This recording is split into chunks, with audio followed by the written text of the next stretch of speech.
Hi, I'm Daniel, and I'm currently sitting in the United States of America. Now, most maps of the United States of America do not tell you how many people are sitting, or standing, or laying down in each part of the country. That is, unless they're population density maps like the one you're looking at right now. I love these maps because they really give you an idea of what that place is like. If you go to, for example, one of these green areas, you know you're not going to see that many people. If you go to a red area, you know you're going to see a lot. You know that the lifestyle is going to be different. There might be more farming or, herding or something like that. Or perhaps it's just forest or plains or mountains, depending on where in this green area it is. Meanwhile, in the red areas, you're going to be in a city. It's going to be a much different environment. These population density maps can also show you, really a lot about that country. A country like Egypt, for example, most of the people live near the Nile River, and the rest of it is pretty uninhabited. While other countries like the U.S. to an extent are more spread out, although you do see certain clusters, such as in the Northeast. Now, the reason why I'm talking about this is partially because I love these maps so much, and I think they really give a good overview, but because these maps are everywhere and we don't always notice it. Now, I will also note some other things that you'll see. You almost see a line down the middle, don't you? Because the parts of the country that are very dark green only really exist in the western half of the country, whereas the rural areas are more likely to be a lighter green. So they're still rural, and I've been to some of these lighter green areas, and they are pretty rural. However, it's not as extreme as in the west.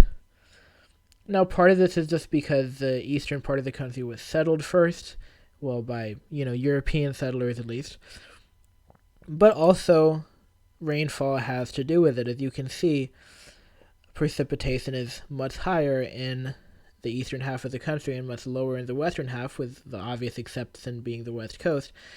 And this is actually, if you sort of ignore the spikes, if you look at this background level of how rural the rural areas are, it does correlate a lot with that, which is something I like about geography so much, is that it all connects, and what you think might be a purely a demographics or political geography discussion ends up having to do with physical geography, at least a little bit as well.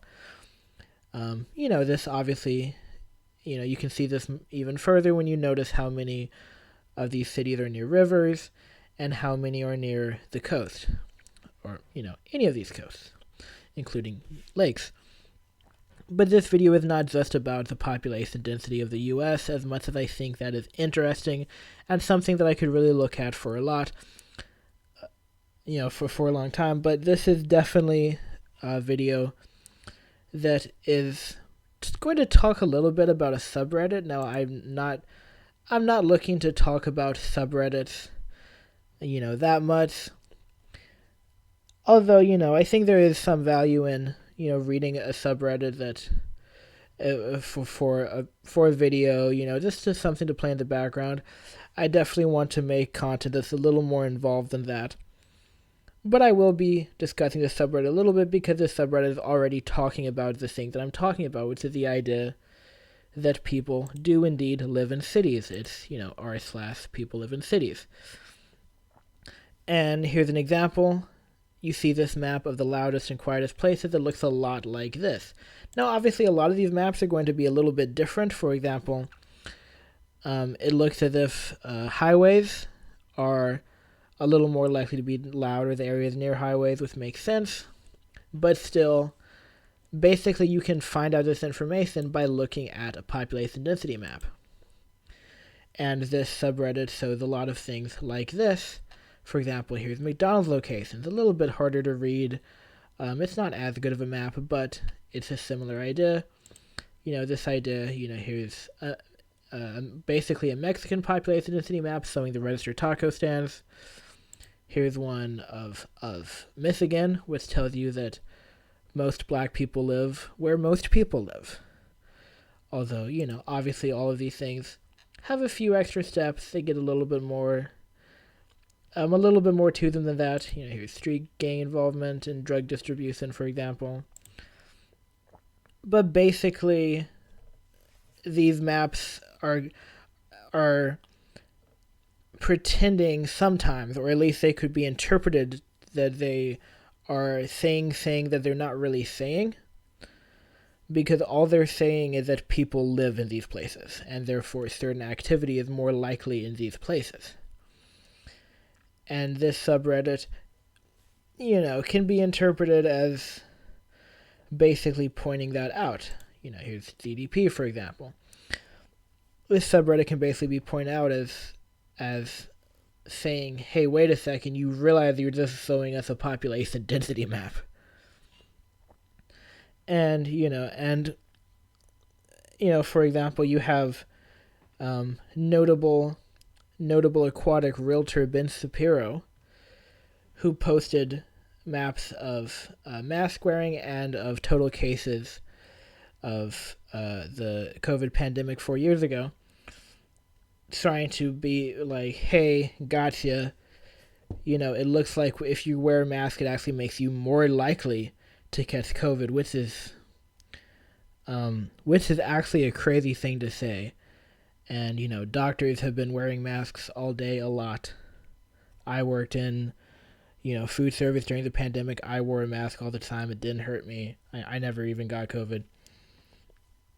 But, I think that, but a lot of people look at this, and if they already agree with the conclusion, they're going to be like, oh, look at this map. It's what it says. But if you understand that that's all the map is showing is literally just two different population density maps, you're going to be like, wait a second, this map says nothing. It brings no new information to the table that I didn't already know if I already knew about population density. And, the amount of anything is basically going to be more likely in more populated areas. Here's a presidential election map from 2024, the recent presidential election that happened. And if you remember correctly, the popular vote, obviously, Trump won that by a little bit, both of them around the high 40s. But obviously it looks here like he won in a landslide. But then you, again, look back at the population density map. A lot of that area is these green sections which have a low population density. And you'll notice that a lot of these blue islands are also the places that are very high in population density. And this kind of brings you to more questions, because it's like, well, wait a second. Some of these areas are actually pretty low population density, but they voted for Harris. And, well, look at the map here. Assume the loads of where black Americans live. And it's mostly down here, and if you don't know why, you don't know a lot about American history, look at it. It's in the South. I'll give you a couple seconds to think about it. Yes, of course, it's slavery.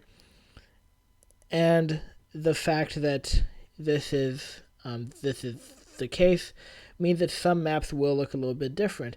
Here you have the Hispanic American population map, which you'll see clustered in cities. You'll see the black population map also clustered in cities a little bit, Chicago, New York, for example. But, you'll also see the Hispanic map is closer to the border, as well as places such as South Florida. And obviously, if you look at the white map, you'll see these areas where across the border or in what's known as the Black Belt, it's lower, but also in cities it's lower. So in rural areas, it is, typically speaking, predominantly white. Typically speaking, immigrants are more likely to go to cities where there are already communities of immigrants.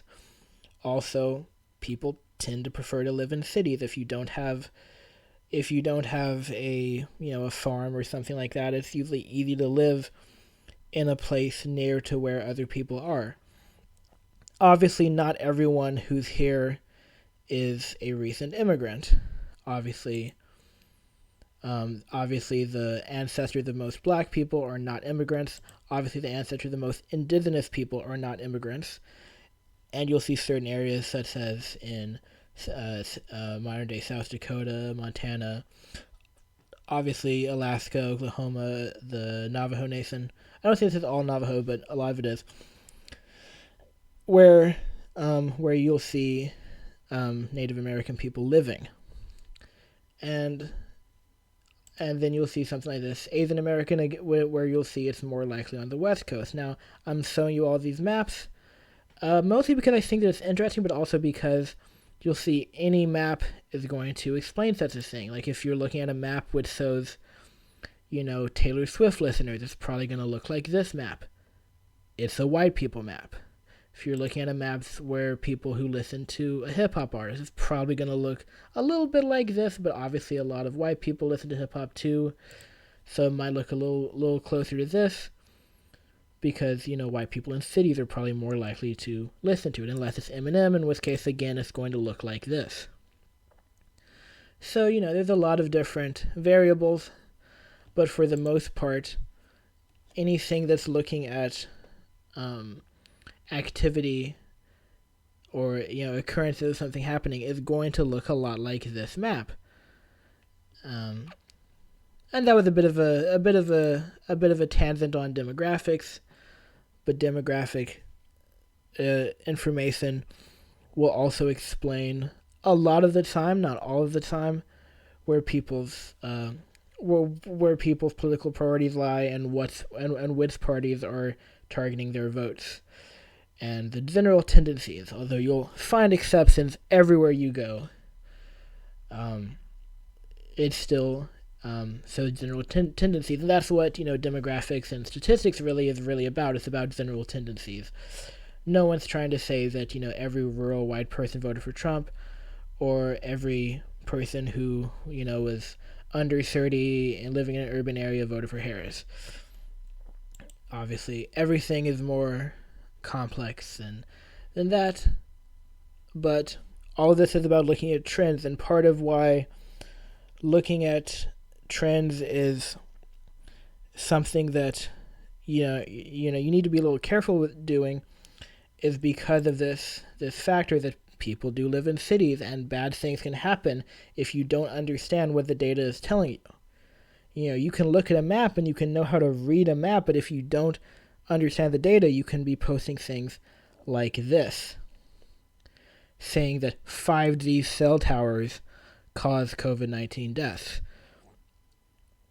which is a ridiculous conspiracy theory, because basically if you know anything about the United Kingdom, you know that this is literally where the people live. This is a population density map you see around London, around the northeast, around Liverpool, Manchester, all that. It really is just two separate population density maps. So this is why it's so important to understand geography and understand demographics and trends, because that sometimes people are just saying things and they either don't understand what they're saying, or they're hoping that you don't understand what they're saying. And it can just really help you a lot to make sure that you understand these things. Now, I will say that I have a bonus pet peeve. I do want you to, come away from this video understanding that knowledge is important, and that it's important to call out when people get things wrong in a way that could be harmful, and when people are being intentionally misleading. However, if I was to scroll further down, here comes, where was that? Oh no, I'm scrolling looking for something like a boomer. Here we go, because this is my second pet peeve. You see this, and you can probably read this while I'm talking. You can pause it to read it. I'm not going to read along with it, but it's basically saying that it's basically giving a map of subway locations and the COVID-19 outbreak. The point being that, and clearly in my opinion, I look at this and it's clearly satire. Clearly satire.